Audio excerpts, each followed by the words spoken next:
ಈ ಚೌಕಟ್ಟು ಹೊರಗೆ ಇರುವಂಥದ್ದು ಬಡತನ, ಅಲ್ಲಿ ಹೋರಾಟ, ರೋಗಗಳು, ಶಾಪಗಳು, ಎಲ್ಲ ಥರದ ಸಂಗತಿ. ಆದರೆ ಇವತ್ತು ದೇವರು ನಮ್ಗೆ ಹೇಳಿದ್ದಾರೆ. ಇವತ್ತು ಧರ್ಮೋಪದೇಶ ಕಾಂಡ 28ರಲ್ಲಿ ದೇವರು ನಮ್ಮನ್ನು ಆಶೀರ್ವಾದ ಮಾಡ್ತಾರೆ. ನಮ್ಮ ಕೊಣವಿಗಳಿಗೆ ಆಶೀರ್ವಾದ, ನಮ್ಮ ಪುಟ್ಟಿಗಳಿಗೆ ಆಶೀರ್ವಾದ, ನಾವು ಹೊರಗೆ ಹೋಗುವಾಗ ಆಶೀರ್ವಾದ, ಒಳಗೆ ಬರುವಾಗ ಆಶೀರ್ವಾದ. ಯಾರಿಗೆ ಅಂತ ಹೇಳಿದ್ರೆ ಅದೇ ವಚನ ನೋಡ್ರಿ.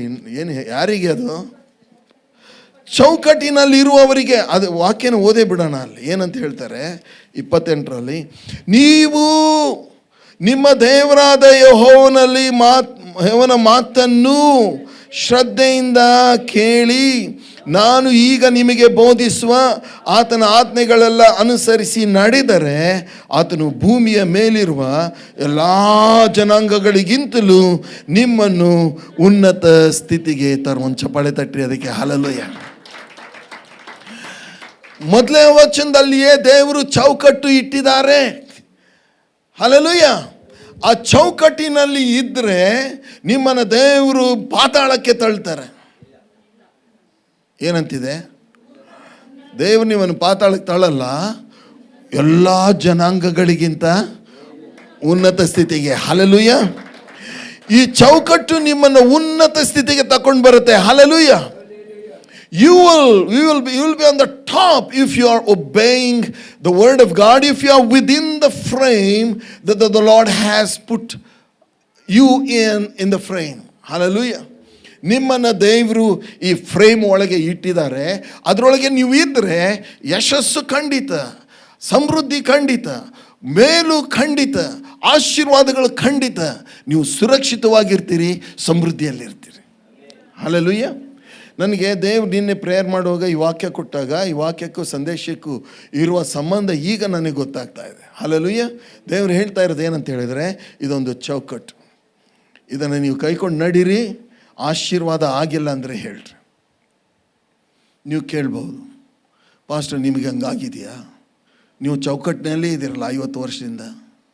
ಸತ್ಯವಾಗಿ ದೇವರು ಆಶೀರ್ವಾದ ಮಾಡಿದ್ದಾರೆ. ನನ್ನನ್ನು ಆಶೀರ್ವಾದ ಮಾಡಿದ್ದಾರೆ, ಕುಟುಂಬವನ್ನು ಆಶೀರ್ವಾದ ಮಾಡಿದ್ದಾರೆ, ಸೇವೆಯನ್ನು ಆಶೀರ್ವಾದ ಮಾಡಿದ್ದಾರೆ.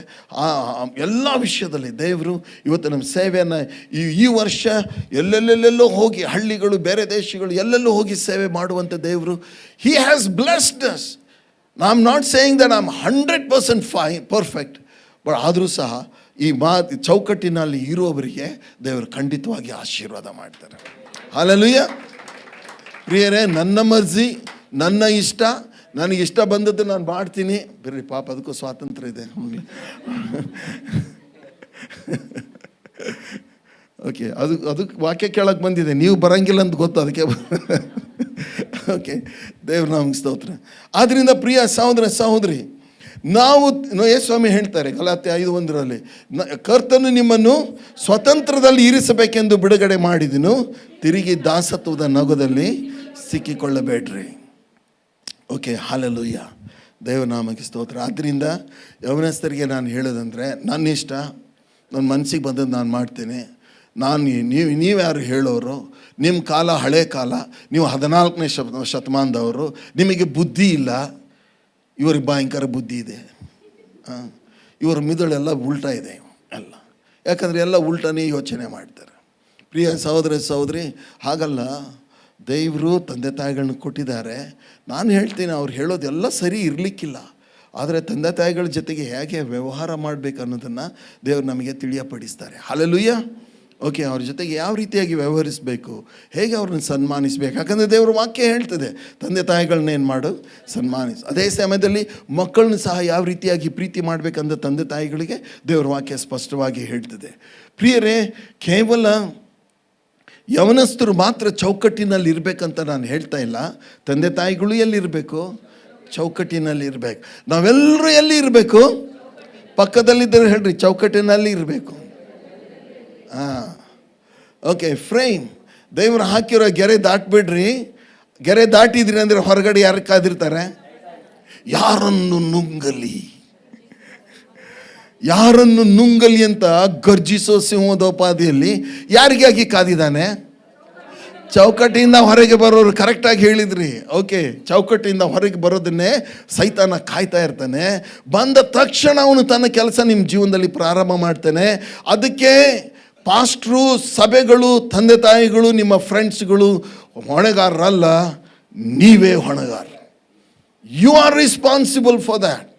ಓಕೆ, ಆದ್ದರಿಂದ ಪ್ರಿಯರೇ, ನಾವು ಕೇವಲ ಚರ್ಚಿಗೆ ಬಂದವ್ರಿಗೆ ದೇವರು ಪ್ರವಾದನೆ ಕೊಡ್ತಾರೆ, ನಿನ್ನನ್ನು ಅರಸನನ್ನಾಗಿ ಮಾಡಿಬಿಡ್ತಾರೆ, ನಿನ್ನನ್ನು ರಾಣಿಯನ್ನಾಗಿ ಮಾಡ್ತಾರೆ, ನಿನಗೆ ಬೆಳ್ಳಿ ಬಂಗಾರ ಬರ್ತದೆ, ಓಕೆ ನೀನು ಓಕೆ ಇಲ್ಲಿ ಹೀಲಿಂಗ್ ಆಗುತ್ತೆ, ಮಿರಕಲ್ ಆಗುತ್ತೆ. ಬರೀ ಅದಷ್ಟೇ ಕೇಳಬೇಡಿ, ಚೌಕಟ್ಟಿನಲ್ಲಿ ಇರೋದನ್ನು ಕಲೀರಿ. ಯಾಕೆ? ಚೌಕಟ್ಟಿನಲ್ಲಿದ್ದರೆ ಈ ಪ್ರವಾದನೆಗಳು, ಹೀಲಿಂಗು, ಮಿರಕಲ್ಸು ತಾವಾಗೆ ಒಳಗೆ ಬರ್ತವೆ. ಹಲ್ಲೆಲೂಯಾ. ಖಂಡಿತವಾಗಿಯೂ ಅವೆಲ್ಲ ಒಳಗೆ ಬಂದೇ ಬರ್ತದೆ. ಇದು ಸತ್ಯ ಸತ್ಯ ಸತ್ಯ. ಅನೇಕ ಪ್ರಸಂಗಿಗಳು, ಸೇವಕರು ಮೋಸ ಮಾಡ್ತಾರೆ. ನಿಮಗೆ ಅವರು ಚೌಕಟ್ಟಿನಲ್ಲಿ ಇರೋದನ್ನು ಹೇಳಿಕೊಡೋದಿಲ್ಲ. ಅವ್ರು ಹೇಳೋದೇನೆಂದರೆ ಹೀಲಿಂಗ್ ಆಗುತ್ತೆ, ಮಿರಕಲ್ ಆಗುತ್ತೆ, ಪ್ರಾಸ್ಪರಿಟಿ ಆಗುತ್ತೆ, ಕಾಸು ಬರುತ್ತೆ. ಹೆಂಗೆ ಬರುತ್ತೆ? ಚೌಕಟ್ಟಿಂದ ಹೊರಗಿದ್ದವ್ರಿಗೆಲ್ಲ ಬರುತ್ತಾ? ಅವ್ರಿಗೆ ಬರೋದು ಅವಮಾನ, ನಿಂದೆ, ಹೋರಾಟ, ಶಾಪ, ಓಕೆ ಕೊರತೆಗಳು, ಸೋಲುಗಳು, ಇವೆಲ್ಲ ಅವರಿಗೆ ಬರ್ತವೆ. ಪ್ರಾಮುಖ್ಯವಾದ ಸಂಗತಿ ಏನಂತ ಹೇಳಿದ್ರೆ, ನಾನಾಗಲಿ ನೀವಾಗಲಿ ನಾವೆಲ್ಲರೂ ಚೌಕಟ್ಟಿನೊಳಗೆ ಇರೋಣ. ನಾನೊಬ್ಬ ಸ್ಪೆಷಲ್ ಅಲ್ಲ, ನಾನು ಚೌಕಟ್ಟಿನ ಒಳಗೂ ಇರ್ತೇನೆ, ನಾನು ಚೌಕಟ್ಟು ಬಿಟ್ಟು ಹೊರಗೂ ಇರ್ತೇನೆ ಅಂತ ಹೇಳಿದರೆ ನಾನೇನು ಸ್ಪೆಷಲ್ಲು ಅಲ್ಲ. ಇವತ್ತು ನಾನು ಸಹ ಚೌಕಟ್ಟು ಬಿಟ್ಟು ಹೊರಗೆ ಬಂದರೆ ನನಗೇನಾಗುತ್ತೆ? ಆಗಬೇಕಾಗಿದ್ದೆಲ್ಲ ಆಗುತ್ತೆ, ಆಗಬಾರದೆಲ್ಲ ಆಗುತ್ತೆ. ಆದ್ದರಿಂದ ಇದಕ್ಕೆ ಹೊಂದಿಕೊಂಡು ಇರುವಂಥ ಇನ್ನೊಂದು ವಿಷಯ, ಬಹಳ ಪ್ರಾಮುಖ್ಯವಾದಂಥ ವಿಷಯ ಏನಂತ ಹೇಳಿದ್ರೆ ಶಿಸ್ತು.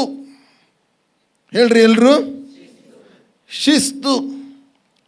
ಈ ವರ್ಡ್ ಇಷ್ಟನಾ ನಿಮಗೆ?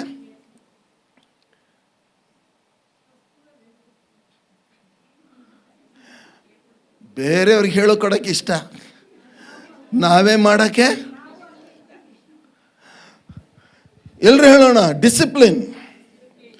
Discipline is very very important. ದೇವ್ರ ವಾಕ್ಯ ಹೇಳ್ತದೆ, ನಾವು ದೇವರ ಮಕ್ಕಳು. ಹೇಳೋಣ, ನಾವು ಯಾರು? ಓಕೆ, ನಾವು ರಾಯಭಾರಿಗಳು. ಹೇಳ್ರಿ, ನಾವು ಸೇವಕರು. ಮತ್ತೇನೇನಾಗಿದ್ದೀರಾ ನೀವು? ರಾಜವಂಶಸ್ಥರಾದ. ಅಬ್ಬಾಬಾಬಾಬಾಬಾಬಾ, ಏನು ದೊಡ್ಡದಿದೆ ಅದು. ನಾವು ರಾಜವಂಶಸ್ಥರಾದ ಯಾಜಕರು. ಆತನ ಮಕ್ಕಳು ಹೇಳಿ ಆಯ್ತವಾ? ನಾವು ಸ್ವಕೀಯ ಜನರು, ಆತನ ಪ್ರಜೆಗಳು. ಮತ್ತೆ ನಾವು ಮೊದಲ ಗಿತ್ತಿ. ಮತ್ತೆ ಆರಿಸಲ್ಪಟ್ಟವರು. ಹಬ್ಬ ಒಡ್ರಿ, ಒಂದು ಚಪ್ಪಾಳೆ ಅದಕ್ಕೆ. ಆರಿಸಲ್ಪಟ್ಟವರು, ಮಾನ್ಯರು, ಪ್ರಿಯರು, ಅಮೂಲ್ಯರು. ಹಬ್ಬ, ಇವತ್ತೆಲ್ಲರೂ ಎಚ್ಚರಿಕೆಯಿಂದಿದ್ದಾರೆ, ಎಚ್ಚರವಾಗಿದ್ದಾರೆ. ನಾವೆಲ್ಲರೂ ಯಾರಂತೆ? ಬಟ್ ಎಂದಾದ್ರೂ ಇದನ್ನು ಓದಿದ್ದೀರಾ ನೀವು? ನೀವು ಸೈನಿಕರಂತ ಓದಿದ್ದೀರಾ? ಅದನ್ನು ಯಾರು ಹೇಳಲೇ ಅಲ್ಲ, ಯಾಕಂದ್ರೆ ಯಾರಿಗೂ ನೆನಪಿಲ್ಲ. ಸೈನಿಕರು ಏನು ಮಾಡ್ತಾರೆ ಅಂದರೆ, ರಾತ್ರಿ ಮಲಗಿದ್ರೆ ಮಧ್ಯಾಹ್ನ ನೆಕ್ಸ್ಟ್ ಡೇ ಮಧ್ಯಾಹ್ನ 1 ಗಂಟೆಗೆ ಹೇಳೋದು ಅವರು.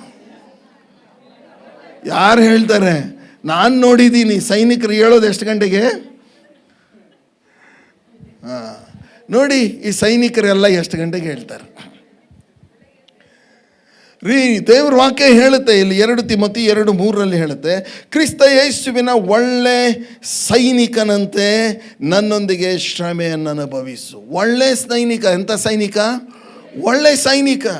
ಸೈನಿಕ ಏನು ಮಾಡ್ತಾನೆ ಅಂತ ಹೇಳಿದ್ರೆ, ತನ್ನ ಸಮಯವನ್ನು ಶಿಸ್ತಿಗೆ ಒಳಪಡಿಸ್ತಾನೆ. ಹಲ್ಲೆಲೂಯ. ಸಮಯವನ್ನು ಏನು ಮಾಡ್ತಾನೆ? ಶಿಸ್ತಿಗೆ ಒಳಪಡಿಸ್ತಾನೆ. ನಮ್ಮವರಿಗೆ ಒಂದು ಹ್ಯಾಬಿಟ್ಟು, ಲೇಟಾಗಿ ಮಲಗೋದು. ನಾನು ಹೇಳ್ದಂಗೆ ಹೇಳ್ರಿ. ನೋಡಿ ಎಷ್ಟು ಚೆನ್ನಾಗಿ ಹೇಳಿದ್ರಿ. ಲೇಟಾಗಿ ಮಲಗೋದು, ಲೇಟಾಗಿ ಉಣ್ಣೋದು, ಲೇಟಾಗಿ ಮಲಗೋದು. ಓಕೆ ಪ್ರಿಯ ಸಹೋದರ ಸಹೋದರಿ, ನಾನು ಕೇಳ್ತೇನೆ, ಯೇಸು ಸ್ವಾಮಿನೂ ಹಾಗೆ ಮಾಡ್ತಾರಾ? ಅವ್ರಿ ಅವ್ರು ಲೇಟಾಗಿ ಮಲಗಲ್ವಾ? ನಿಮಗೆ ಹೆಂಗೆ ಗೊತ್ತಾಯ್ತು?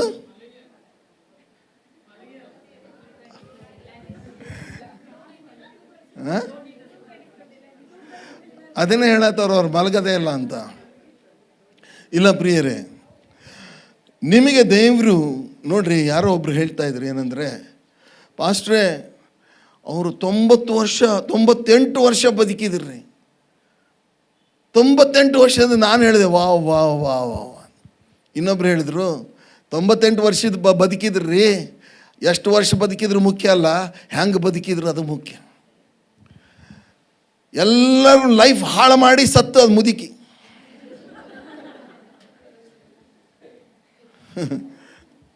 ಅದಕ್ಕೇನು ಜೀವನ ಅಂತಾರ? ಸಮಯವನ್ನು, ನಿಮ್ಮ ಸಮಯ ಹೇಗೆ ನೀವು ಕಳೀತೀರಿ? ಕೆಲವರು 24 ಗಂಟೆ ಬೇರೆಯವ್ರ ವಿಷಯದಲ್ಲಿ ತಲೆ ಹಾಕ್ತಾ ಇರ್ತಾರೆ. ದೇವ್ರ ವಾಕ್ಯ ಏನು ಹೇಳುತ್ತೆ?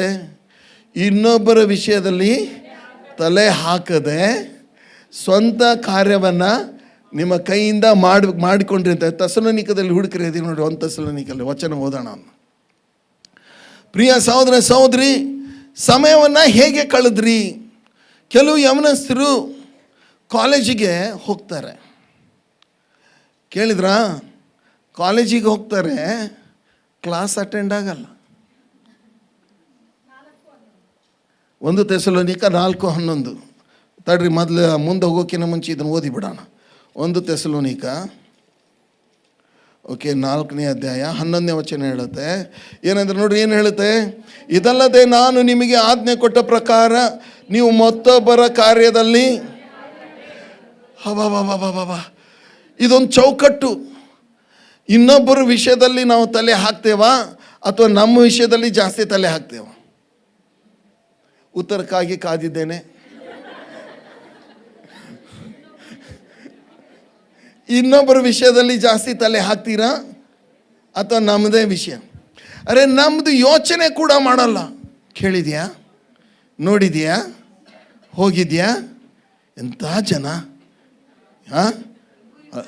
ಹಿಂಗೂ ಇರ್ತಾರ ನೋಡ್ರಿ, ಅನುಭವದಿಂದ ಬರೋ ಮಾತುಗಳು. ಓಕೆ, ಆಮೇಲೆ ಏನು ಹೇಳ್ತಾರೆ ಗೊತ್ತಾ? ಎಲ್ಲ ಅವ್ರ ಬಗ್ಗೆ ಮಾತಾಡ್ಬಿಡ್ತಾರೆ. ಎಲ್ಲ ಮಾತಾಡ್ಬಿಟ್ಟು ಏನು ಹೇಳ್ತಾರೆ ಹೇಳ? ನಮ್ಗೆ ಯಾಕೆ ಬೇಕ್ರಿ ಮತ್ತೊಬ್ಬರ ಸುದ್ದಿ?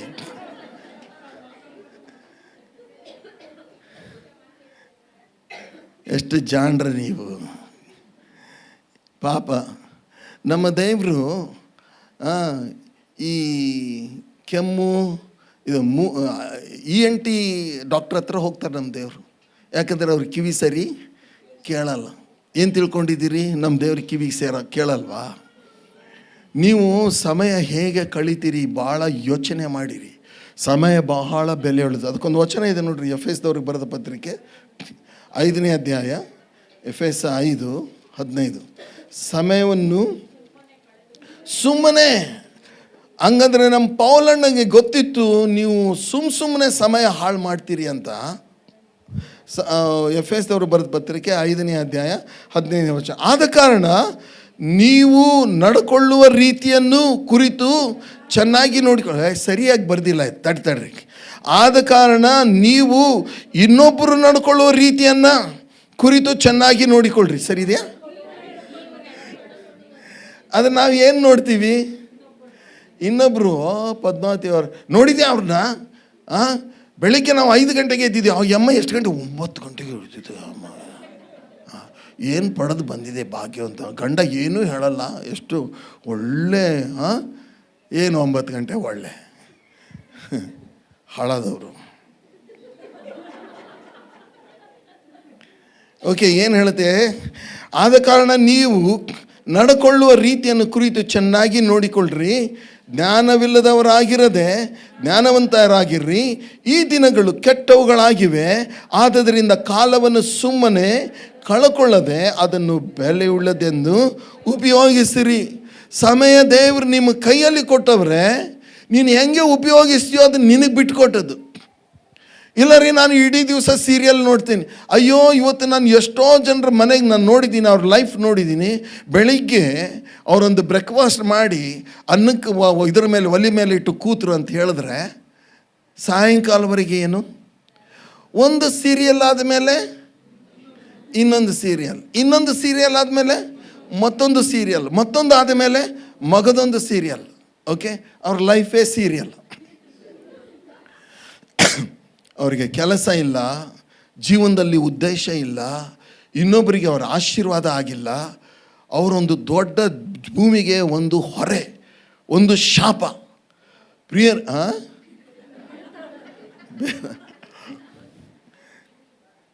ಪ್ರಿಯ ಸಹೋದರಿ, ನಿಮ್ಮ ಟೈಮ್ ನೀವು ಹೇಗೆ ಕಳೀತೀರಿ? ನಾನು ರೆಸ್ಟ್ ಮಾಡಬಾರ್ದು ಅಂತ ಹೇಳ್ತಾ ಇಲ್ಲ. ಕೆಲವರು ನೋಡ್ರಿ, ಮುಂದೆ ಬರ್ತೀನಿ ನಾನು. ಓಕೆ, ನಮ್ಮ ಸಮಯವನ್ನು ಹೇಗೆ ನಾವು ಕಳೀತೇವೆ.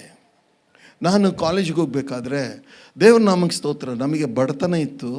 ದೇವರಿಗೆ ನಾನು ಸ್ತೋತ್ರ ಸಲ್ಲಿಸ್ತೇನೆ ಆ ಬಡತನ ಇದ್ದದಕ್ಕೆ. ಯಾಕಂತ ಹೇಳಿದರೆ ಬಡತನ ಇದ್ದಿದ್ದರಿಂದ 2 ಪೀರಿಯಡ್ ನಾನು ನನ್ನ ತಮ್ಮ ಕಾಲೇಜಿಗೆ ಹೋಗ್ತಾಯಿದ್ವಿ. ಅಲ್ಲಿಂದ ಬಂದುಬಿಟ್ರೆ ಇಡೀ ದಿವಸ ನಾವು 6 ಗಂಟೆವರೆಗೆ ಕೆಲಸ ಮಾಡಬೇಕು. 6 ಗಂಟೆ ಕೆಲಸ ಆದಮೇಲೆ ನಾವು ಇಬ್ಬರು ಸೇರಿ ಅನೇಕ ಸಾರಿ house visit, prayer, church. Okay, ನಮ್ಮ ಪ್ರೇಯರ್ ಲೈಫ್, ನಾವು ಎಷ್ಟು ಬ್ಯುಸಿ ಇದ್ದರೂ ನಮ್ಮ ಪ್ರೇಯರ್ ಲೈಫ್ ಕಡಿಮೆ ಆಗಿಲ್ಲ. ಇವತ್ತು ಜನ ಏನು ಹೇಳ್ತಾರೆ ಅಂತ ಹೇಳಿದ್ರೆ, ಪ್ರೇಯರಿಗೆ ಟೈಮೇ ಸಿಕ್ಕಲ್ಲ, ಚರ್ಚಿಗೆ ಟೈಮ್ ಸಿಕ್ಕಲ್ಲ. ಇದೆಲ್ಲ ಸುಳ್ಳು ಪ್ರಿಯರೇ, ಸತ್ಯ. ಯಾಕಂದ್ರೆ ನಾವು ಜೀವಿಸಿದ್ದೀವಲ್ಲ, ನಾವು ಮಾಡಿದ್ದೀವಲ್ಲ. ಯಾಕಂದರೆ ನಾವು ಟೈಮ್ ಮಾಡ್ಕೊಳ್ತಾ ಇದ್ವಿ. ಈ ಟೈಮಿಗೆ ಈ ಕೆಲಸ ಆಗಬೇಕು. ಕೆಲವರು ಕಾಲೇಜಿಗೆ ಹೋಗ್ತಾರೆ, ಸುಮ್ಮನೆ ಪಿರಿ ಪಿರಿ ಪಿರಿ ಪಿರಿ ತಿರುಗ್ತಾರೆ. ತಿರುಗೋದು ಯಾವುದು? ಅಯ್ಯಯ್ಯೋ, ನೀವೇ ಹೇಳಿಬಿಟ್ರೆ, ನಾನು ಹೇಳಿಲ್ಲ.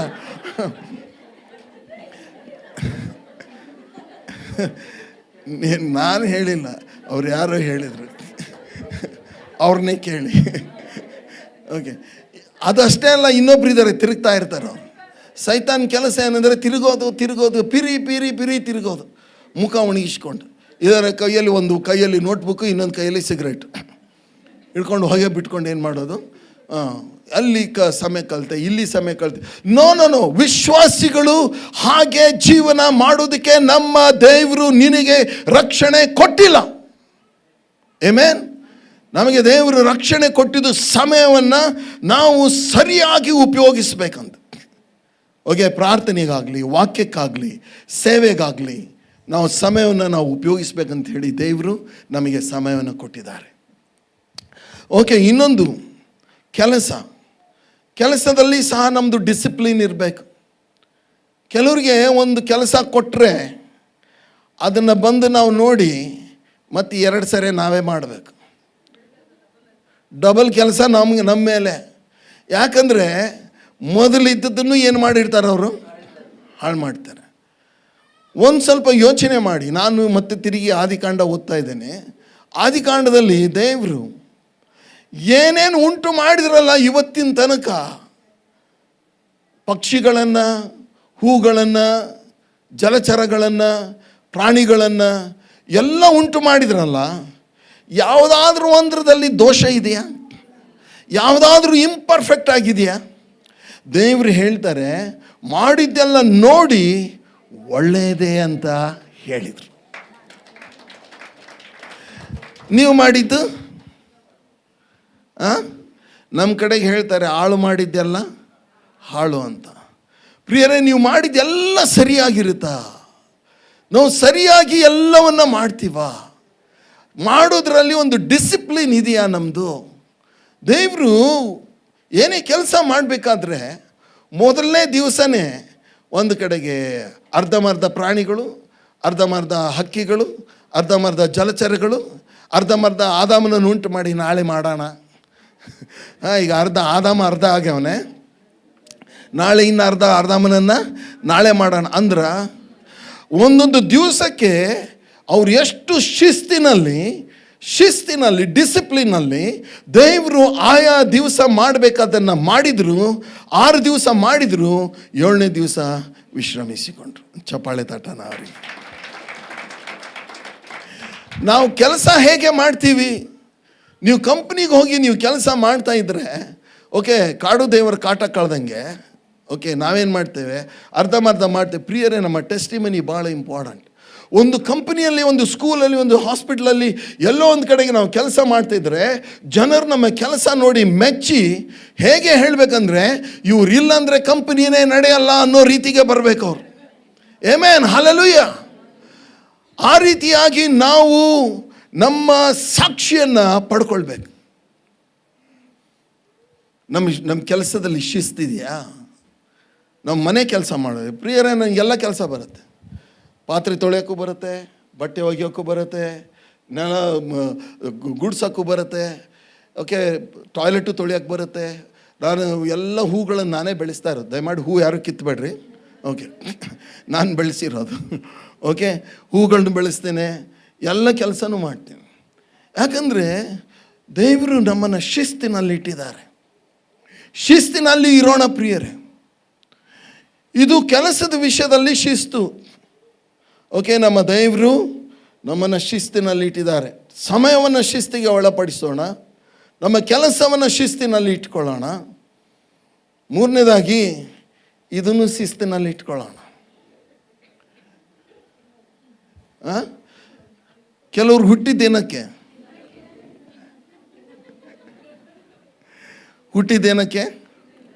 ಅವ್ರು ತಿನ್ನಕತ್ತಿದ್ರೆ ಅಕ್ಕಪಕ್ಕದವ್ರಿಗೆ ಇದೆಯೋ ಇಲ್ಲೋ ಯೋಚನೆ ಮಾಡೋದಿಲ್ಲ. ಅವ್ರು ತಿಂದ ಎದ್ದು ಹೋದ. ಪ್ರಿಯ ಸಹೋದರ ಸಹೋದರಿ, ತಿನ್ನೋದ್ರ ವಿಷಯದಲ್ಲಿ ಚೌಕಟ್ಟು ಒಳಗೆ ಇರೋಣ. ನಾವು 4 ದಿವಸ ಚೌಕಟ್ಟಲ್ಲಿ ಇರ್ತೇವೆ. ಏನು ಹೇಳ್ತೀವಿ ಅಂದರೆ, ಇವತ್ತಿಂದ ನಾನು ಫ್ರೆಂಚ್ ಫ್ರೈಸ್ ತಿನ್ನಲ್ಲ, ಇವತ್ತಿಂದ KFC ತಿನ್ನಲ್ಲ, ಇವತ್ತಿಂದ ಅವೆಲ್ಲ ಫುಡ್ಗಳು ರಸ್ತೆಯಲ್ಲಿ ಸಿಗ್ತಾವಲ್ಲ ಅವನ್ನ ನಾನು ತಿನ್ನಲ್ಲ. 4 ದಿವಸ ಚೌಕಟ್ಟು. 5ನೇ ದಿವಸ ಚೌಕಟ್ಟಿಂದ ಹೊರಗೆ ಇನ್ವೈಟಿಂಗ್ ಬ್ಯಾಕ್ಟೀರಿಯಾಸ್. ಓಕೆ, ಹೊಟ್ಟೆ ಓಕೆ ಏನಾಯಿತು, ಫುಡ್ ಪಾಯ್ಸನ್ ಆಯಿತು, ಅದಾಯಿತು ಇದಾಯಿತು. ಏನಂತ ಹೇಳಿದ್ರೆ ದೊಡ್ಡ ಹೊಟ್ಟೆ. ನಾನು ಅಮೇರಿಕಾದಲ್ಲಿ ನನಗೊಬ್ಬ ಫ್ರೆಂಡ್ ಇದ್ದಾರೆ, ರುಬೇರೋ ಅಂತೇಳಿ. ಅವ್ರ ಚರ್ಚಲ್ಲಿ ನಾನು ಪ್ರಸಂಗ ಮಾಡ್ತಾಯಿದ್ದೆ. ಮಾಡಿ ಬಂದಮೇಲೆ ಪಾಸ್ಟರ್ ರುಬೇರೋ ಹತ್ರ ಎಲ್ಲ ಹೆಂಗಸರು ಹೋಗಿ ಕೇಳಿದ್ದಾರೆ, we don't think Naveen is a pastor, Naveen ಅವ್ರ ಪಾಸ್ಟರ್ ಅಲ್ಲ ಅಂತ ಹೇಳಿದ್ದಾರೆ. ಯಾಕಂದರೆ ಪಾಸ್ಟರ್ಗಳಿಗೆಲ್ಲ ಏನಿರುತ್ತೆ, ಹೊಟ್ಟೆ ಇರುತ್ತೆ, ಇವನಿಗೇನಿಲ್ಲ, ಅದಕ್ಕೆ ಇವನು ಪಾಸ್ಟ್ರು ಅಲ್ಲ. ಎಂಥ ಟೆಸ್ಟಿಮನಿ ನೋಡ್ರಿ. ಪಾಸ್ಟ್ರುಗಳಿದ್ರೆ ಏನಂತೆ, ಅವ್ರಿಗೇನಿರ್ಬೇಕಂತೆ, ದೊಡ್ಡ ಹೊಟ್ಟೆ ಇರಬೇಕಂತ. ಯಾಕಂದರೆ ಪಾಸ್ಟ್ರುಗಳು ಎಕ್ಸಸೈಸು ಮಾಡಲ್ಲ. ಎಷ್ಟು ಜನ ಎಕ್ಸಸೈಸ್ ಮಾಡ್ತೀರಿ? ನೋಡಿ, ಕೈಗಳೇ ಇಲ್ಲ. ಹಲೋ ಯವನಸರೇ, ಹಿಂದೆ ಕೂತಿದ್ದೀರಲ್ಲ ಎಲ್ಲ, ನನಗೆ ಗೊತ್ತು ನೀವು ಯಾಕೆ ಹಿಂದೆ ಕೂತ್ಕೊಳ್ತೀರಾ ಅಂತ. ನಾನು ನಿಮ್ಮನ್ನು ಹಿಡಿತೀನಿ ಅಂತ ಅಲ್ಲಿ ಹಿಂದೆ ಕೂತಿದ್ದೀರಾ, ಆದರೂ ಕಾಣ್ತೀರಾ ನನಗೆ. ಪ್ರಿಯರೇ, ವಾರ್ಮ್ ಅಪ್ ಎಕ್ಸಸೈಸ್ ಅದು. ನಾನು ನಿಮ್ಗೆಲ್ಲರೂ ಜಿಮ್ಮಿಗೆ ಹೋಗಬೇಕು, ಪ್ರತಿ ದಿವಸ ಜಿಮ್ಮಿಗೆ ಹೋಗ್ಬೇಕಂತ ನಾನು ಹೇಳ್ತಾ ಇಲ್ಲ. You must have some exercise. ಯಾಕಂದರೆ ದೇವರು ದೇಹ ಕೊಟ್ಟಿದ್ದಾರೆ, ಈ ದೇಹ ಸದೃಢವಾಗಿರಬೇಕು. ಓಕೆ, ನಾವು ನಾನಾ ಥರವಾದಂಥ ರೋಗಗಳಿಗೆ ತುತ್ತಾಗೋದಕ್ಕೆ ಒಂದು ಕಾರಣ ಏನಂದರೆ, ನಾವು ಇಷ್ಟ ಬಂದದ್ದು ತಿಂತೇವೆ, ಇಷ್ಟ ಬಂದ ಟೈಮಲ್ಲಿ ಮಲಗ್ತೇವೆ, ಯಾವಾಗೋ ಹೇಳ್ತೇವೆ, ಮನೆ ಕೆಲಸ ನಾವು ಮಾಡಲ್ಲ, ಮನೆ ಕೆಲಸದಲ್ಲಿ ನಮಗೆ ಇಷ್ಟ ಇಲ್ಲ. ನೋ ಪ್ರಿಯರೇ, ನಮ್ಮ ಕೆಲಸ ನಾವೇ ಮಾಡಬೇಕು. ಏನು ಹೇಳ್ತೀರಾ? ಹಲೋ, ಕಡೆ ಮಾತು ಹೇಳ್ತೀನಿ. ಯಾರೋ ಒಬ್ರು ಹೇಳ್ತಾಯಿದ್ರು, ಇದನ್ನು ಅನೇಕ ಸಾರಿ ಹೇಳಿದ್ದೀನಿ ನಾನು. ಅವ್ರು ಹೇಳಿದರು, ಪಾಸ್ಟ್ರೇ, ಅವಳು ಭಾಗ್ಯವಂತಳು. ಯಾಕಂತೆ, ಅವಳಿಗೆ ಮದುವೆಯಾಗಿ ಹೋಗ್ತಾಳಲ್ರಿ, ಅಯ್ಯೋ, ಬ್ರೇಕ್ಫಾಸ್ಟಿಗೆ ಒಂದು ಆಳು, ಲಂಚಿಗೆ ಇನ್ನೊಂದು ಆಳು, ಅವಳ ಬಟ್ಟೆ ಒಗೆಯೋಕ್ಕೆ ಒಂದು ಆಳು, ಮನೆ ಕೆಲಸಕ್ಕೆ ಇನ್ನೊಂದು ರಾಣಿ. ಅವಳು ಯಾರವಳು? ರಾಣಿ. ನಾನು ಹೇಳಿದೆ, ಇನ್ನೊಬ್ಬ ಸರ್ವೆಂಟು ಬರುತ್ತೆ, BP-ಗೊಂದು ಟ್ಯಾಬ್ಲೆಟು, ಸಕ್ಕರೆ ಕಾಯಿಲೆಗೆ ಒಂದು ಟ್ಯಾಬ್ಲೆಟು, ಓಕೆ, ಹಾರ್ಟಿಗೊಂದು ಟ್ಯಾಬ್ಲೆಟು ಕೊಡೋಕ್ಕೆ. ಯಾಕಂದ್ರೆ ಅವ್ರು ಕೂತಿರ್ತಾರೆ. ನೋ ಪ್ರಿಯರೇ, ಲೆಟ್ ಅಸ್ ವರ್ಕ್ ಹಾರ್ಡ್. ನಾವೇನು ಎಲ್ರಿಗೂ ನಾನು ಹೇಳೋದೇನಂತ ಹೇಳಿದ್ರೆ, ನಿಮ್ಮೊಳಗೆ ದೇವರ ಆತ್ಮನು ಇದ್ದರೆ you will work hard. Hallelujah. ಹಾಗೆ ದೇವರು ಪ್ರಿಯರೇ, ನಾವು ಚೌಕಟ್ಟಿನಲ್ಲಿ ಇರೋದನ್ನು ನಮಗೆ ಕಲಿಸಲಿ. ನಾವು ನಮ್ಮ ದೇಹಗಳನ್ನು ಶಿಸ್ತಿನಲ್ಲಿ ಇಟ್ಕೊಳ್ಳೋಣ. ನಾವು ಯಾವುದನ್ನು ಬಿಟ್ಟುಕೊಡೋದು ಬೇಡ. ಆವಾಗ ನೋಡ್ರಿ, ಚೌಕಟ್ಟಿನಲ್ಲಿದ್ದರೆ ಬುದ್ಧಿವಂತರಾಗಿರ್ತೀರಿ, ಆಶೀರ್ವಾದಕ್ಕೆ ಪಾತ್ರರಾಗ್ತೀರಿ, ಫಲ ಕೊಡ್ತೀರಿ, ಉನ್ನತ ಸ್ಥಾನಕ್ಕೆ ಬರ್ತೀರಿ ಅಂತ ಪಾಸ್ಟರ್ ನವೀನ್ ಹೇಳ್ತಾ ಇಲ್ಲ, ದೇವರೇ ಹೇಳ್ತಾ ಇದ್ದಾರೆ.